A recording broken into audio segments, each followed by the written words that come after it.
Oh, here's Alex Jones on why Joe Rogan won't have him on the podcast. Let's take a look. When's Rogan going to have you on his show? Why aren't you doing his show today? You know, I don't want to be mean to Joe.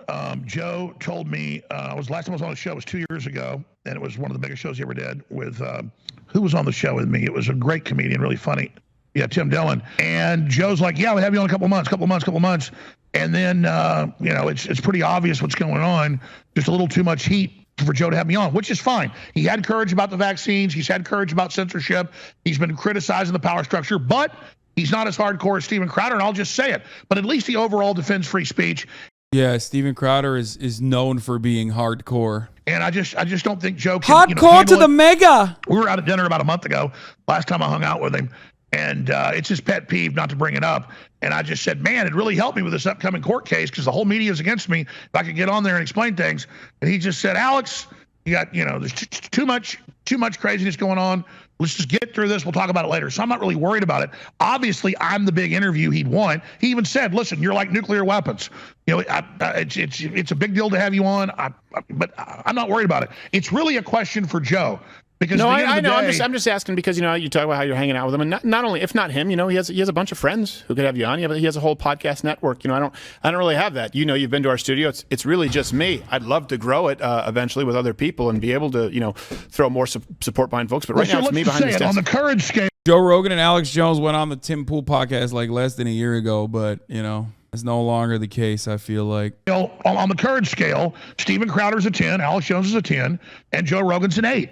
And I'll take an 8 all day over our enemies that are at a 0. Of course. And so I'm nothing but thankful to Joe for all the heat he's taken having me on. Right. And so I totally understand it. And you know what? I don't want to give out any inside baseball here, but I'm just going to leave it at this. I'll tell you off air if you want, but it's private. The very same people trying to silence me. I'm not going to get into it on air. But there's been some real harassment of Joe and stuff that's gone on. Oh, I know. Yeah, I know that's happened with him. And these people are, and I'm on that. I'm on that list as well. So I know we all deal with it. And it's not. That's why I say for people out there who are watching, if you're listening right now, by the way, on YouTube, please hit the like button, hit the share button. Leave a comment below because you won't find it in the algorithm. And I do ask that you join up at Mug Club. I do ask that you go head over, or if you want to. This is an information war. It absolutely People should is. be flooding you with funding. You're one of the only professional people doing top flight comedy and analysis. I mean, it's better than the production on like these late shows that have giant budgets, 20 times your budget. People should flood you with support and, more importantly, word of mouth, because I know that's the real currency we all want, is to override the censors and to win the info war. So absolutely, everybody should support Steven Crowder, who's got the 500-pound testicles.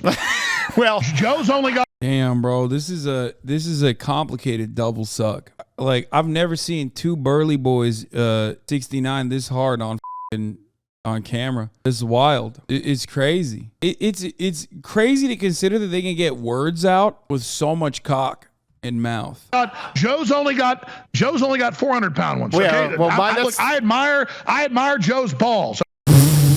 Dude, what? I admire Joe's balls. I want to fondle them. I want to gargle them, but he won't let me gargle them on camera like you are, Steven. Big fan of your balls, though. Very smooth. I like it. I like how smooth your ball sack is. I like how hairless it is. It's obvious to me that you're a man who manscapes. Okay? Well, but Steven, yours are bigger, and even more juicy. Well, gosh, you did say you've been drinking too much, and part of that has to do with the fact that I have the under the cabinet microwave. I've learned my lesson. All right, hey, Alex. No. I made a gay joke, so it goes viral, Steven.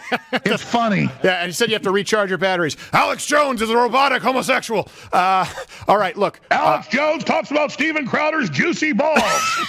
I mean, he knows what he's doing. He knows what he's doing. I wonder how long Joe will be silent about this. When he does finally speak, what will he say? I have 965 million that he says he never speaks on this or has Alex on again. Joe's extremely media savvy, and considering he has the largest platform and there's no benefit he had by having Jones on, he will speak on it and just say he was wrong in this case, but gets most things right. He will add that although Jones was wrong about Sandy Hook, this is a threat against free speech, something along those lines. Yeah, I agree. I think it'll be more along that line.